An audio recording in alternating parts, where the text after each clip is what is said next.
The sat phone never rang unless the news was dire. That night, it rang. "Your son's in critical condition." The voice crackled through static, each word fragmented, but the meaning clear.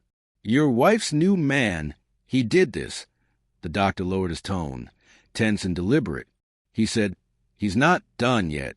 Silence swallowed the line, and my heartbeat filled the gaps. Then another voice spoke, rough, local, unfamiliar, a detective I hadn't met. "You've got 6 hours if you want justice. The whole town's on your side. If he disappears before shift change, I didn't see a thing." The line went dead. 6 hours. Half a continent away. I stared at the map spread over my cot. Tracing roads I hadn't driven in years. Each mile a challenge, a dare. Beneath the urgency, something colder whispered. Not justice, truth. 8 months had passed since I'd been gone. Letters were brief. Calls shorter. Her voice, always polite, never warm. Then his name slipped in, casual, offhand, intended to seem harmless. I had ignored it, telling myself the war had made me paranoid. But I remembered the pause when I asked if my son liked him.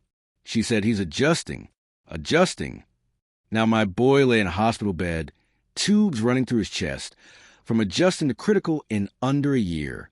How does a stranger get close enough to do this? Her silence hadn't been protection. It had been permission. I stopped thinking about anger.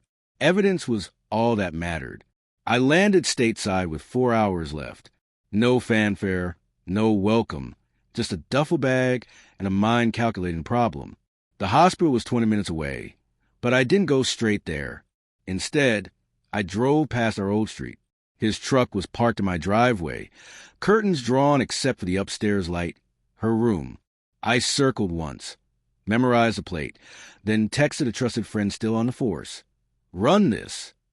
The reply came instantly. Assault, stalking, restraining orders, multiple arrests, and one ongoing investigation involving a woman who had refused to cooperate. I didn't have to guess who. I went to the hospital next.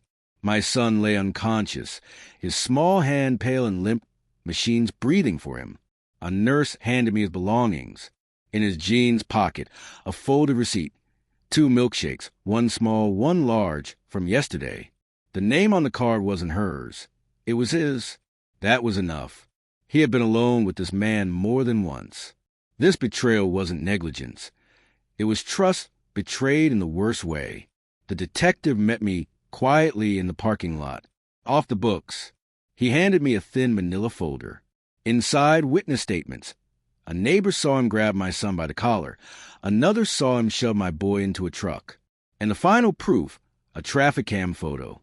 My son crying in the passenger seat, her in the back laughing. I stared at the image, long and hard. The detective's face was flat. Time was running out. 6 hours. I didn't confront her immediately. I went to the house. She opened the door wearing my sweatshirt, the one I had left folded in the drawer. "Where's your boyfriend?" I asked. Her smile faltered. "Don't call him that." I set the folder on the table. She opened it, color draining from her face. Words moved on her lips, but nothing came out. I didn't speak. Nothing I could say would strike deeper than the truth in those pages. She tried to explain misunderstandings, loneliness, how he was usually good with kids. I let her speak, let every excuse burn itself out. Then I gave her the parameters. Not 6 hours, not anymore. 15 minutes.